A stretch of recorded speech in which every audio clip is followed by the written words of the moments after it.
nama harka fuunee ilmaan Oromoo bakka jirtan barattee kun gargaarsa baqattoota Oromoo Yemen magaalaa sanarraa buqqa'ee gara magaalaa Adan iddoo Saayid Abiin jedhamtutti dhaabbata gartee Imaaraat irraa gargaarsa buqqa'ee jira. Mee keessummaa tokko itti qabannee yaadee jirra.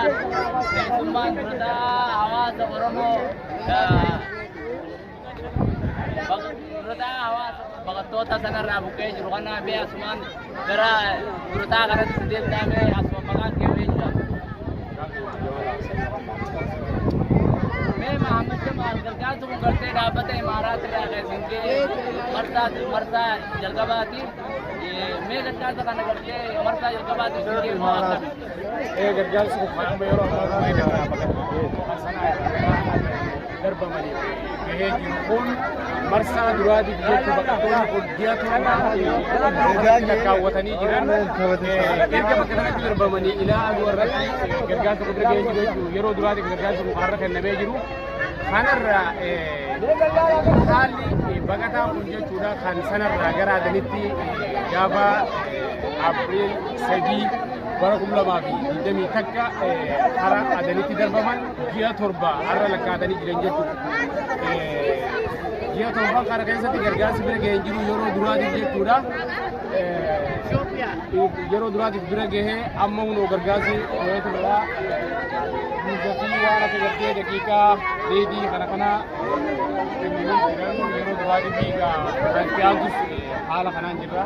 Mee dhaamsi gartee ilmaan Oromoo kan addunyaarra jiraniif dhaamtu waa'ee gargaarsa gartee dhaabbata Imaaraat gargaare kanarratti ilmaan Oromoo kan addunyaarra jiru dhaamsetti qabdu maali? Dhaamsinan uummata Oromoo addunyaa kanarra jiran piroofeesaroota fi abbootilee qabeenyaa waldahaalee Oromoo kan addunyaa kanarra jiran paartilee siyaasaa Oromoo dabalatee jechuudha. Haalli baqataan Oromoodhaa kan sanaa irraa gara adan darbaman haala ulfaataa keessa iddoo adan Saayid Abiin jedhamtutti rakkina hamaaf saaxilamaa jiran gargaarsa gosa argachaa hin jiran mukaarra arganne kun yeroo duraatiif ji'a torba eefaa jiran namoota kanatti bitan bishaan tokko dhabaa iddoo itti fincaanu kan qabnetti jechuun iddoo xuraawaa adda addaa garbage place achitti darbanii bakka san keessa Saayid Abiin adan keessa Yemen darbamnee bakka sanitti jirra furmaata tokkoon dhaba odoo waraqaa yoo inni isaar qabannee jirru immoo baqattummaa keenya guutee jiru gargaarsa tokkoon dhabnee jirra.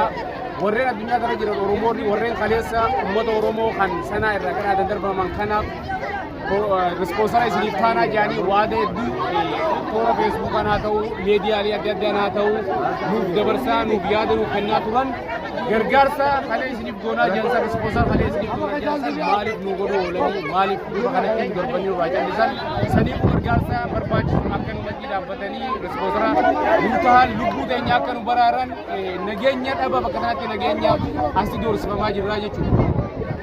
Egaa lammiif gaachana baqattoota Oromoo sanarraa buqqa'ee gara adan jiruuf akka sagalee taatan ilmaan Oromoo addunyaarra jirtan asumaan dhaamtee sirigoona atis yaada kana uummata addunyaarra jiruuf gabaasuu keessatti maqaa dhaabbata baqattoota Oromoo Yemen kan buqqa'anii sanarraa adan Saayid Abiin jiraniin yaada kana uummata keetiif gumaachuu keetiif galatoomi siin jenna.